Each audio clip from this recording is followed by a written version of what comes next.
अहिंसा परमो धर्म है, अर्थात अहिंसा ही परम धर्म है और इस सृष्टि का सनातन सत्य भी है। अब प्रश्न यह उठता है कि ऐसा क्यों है, हम अहिंसा को क्यों अपनाएं, अहिंसा अपनाने से क्या लाभ है और हिंसा से क्या नुकसान है। तो इसके लिए हमें सबसे पहले जानना होगा कि अहिंसा है क्या। यम अष्टांग योग की पहली सीढ़ी है और अहिंसा यम का एक उपांग है। हिंसा में अ उपसर्ग लगा देने से उसका शाब्दिक अर्थ ही बदल जाता है। अहिंसा का सामान्य अर्थ तो यही है कि तन मन वचन वाणी से किसी को नुकसान ना पहुंचाना। यह श्लोक महाभारत से लिया गया है। पूरा श्लोक है अहिंसा परमो धर्मः धर्म हिंसा तथैव च, अर्थात धर्म और प्रकृति की रक्षा के लिए की जाने वाली हिंसा भी हिंसा की श्रेणी में नहीं आती है। इस श्लोक को देखें तो लगता है कि एक तरफ तो कृष्ण कह रहे हैं अहिंसा परमो धर्म है, पर दूसरी तरफ वो अर्जुन को शस्त्र उठाने के लिए भी कह रहे हैं। पर ऐसा नहीं है, क्योंकि उस समय अर्जुन मोह के वशीभूत है और इन वृत्तियों के अधीन हो जाना भी हिंसा ही है। मनुष्य सुख का इच्छुक है, वह सुख से जीना चाहता है। उसके सुख में किसी प्रकार की बाधा पहुंचती है तो वह बेचैन हो उठता है। सुख की इतनी गहरी तड़प होने पर भी वह कष्टों से घिर जाता है। और सुख का अमोघ साधन है अहिंसा।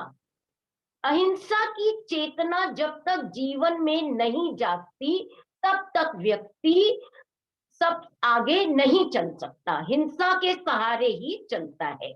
हिंसा एक प्रकार का उद्वेग है।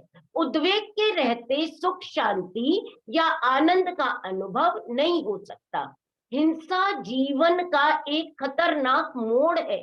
इस मोड़ पर घुमाव है, फिसलन है और अंधेरा है। घुमावदार मोड़ों पर यदि प्रकाश की व्यवस्था हो और ट्रैफिक पुलिस सावधान हो तो दुर्घटनाएं कम होती हैं। अहिंसा का रास्ता कुछ लंबा अवश्य है, पर वहां ना तो खतरनाक मोड़ है ना फिसलन है। ऐसे रास्ते पर व्यक्ति निश्चिंतता से आगे बढ़ता है और समय से पहले ही अपनी मंजिल पर पहुंच जाता है। जिस प्रकार पानी मथने से घी नहीं निकलता, वैसे ही हिंसा से शांति नहीं मिलती। शांति के सारे रहस्य अहिंसा के पास है। जन जीवन को स्वस्थ बनाने के लिए अहिंसा ही एकमात्र विकल्प है, साधन है। इसलिए यह इतना अपेक्षित है कि अहिंसा का अधिक से अधिक प्रचार प्रसार किया जाए, उसके प्रति जन जीवन जागृत हो। इस प्रयत्न से सभी लोग अहिंसक बन जाएंगे, हिंसा जड़ मूल से समाप्त हो जाएगी। हिंसा का भाव या विचार रखने से व्यक्ति का शरीर और मन रोग और शोक से ग्रस्त हो जाता है। इसका सीधा असर हमारे मन और मस्तिष्क पर पड़ता है। खुद के और दूसरे के बारे में अहिंसा का विचार आने से भी चित्त में स्थिरता आने लगती है। इससे हमारे भीतर सकारात्मक ऊर्जा का जन्म होता है और सकारात्मक ऊर्जा से हमारे आसपास का माहौल खुशनुमा रहता है। अहिंसा ईश्वर के दर्शन का सरल उपाय है। अहिंसा में सत्येश्वर अर्थात सत्य रूपी आत्मा के दर्शन करने का सीधा मार्ग है। अहिंसा के बिना योग की सिद्धि संभव ही नहीं है। महात्मा गांधी, सम्राट अशोक, महावीर स्वामी, गौतम बुद्ध, इन सभी ने अहिंसा को अपनाया। अहिंसा धर्म है, कायरता पाप है।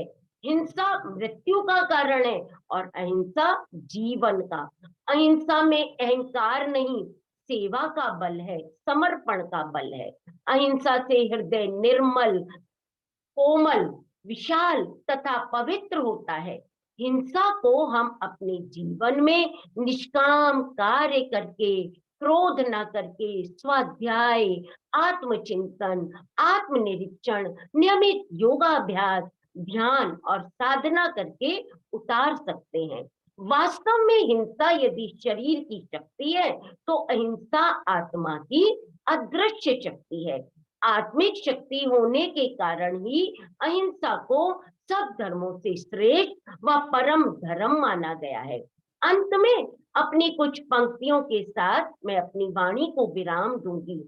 आप यम और नियम का जो पालन करो और अहिंसा के गुण दिव्य धारण करो, ऐसी क्रांति बने, सच्ची शांति जगे, धीरे धीरे यह जीवन महक जाएगा, रोग हट जाएंगे, शोक मिट जाएंगे और खुशी का खजाना चहक जाएगा।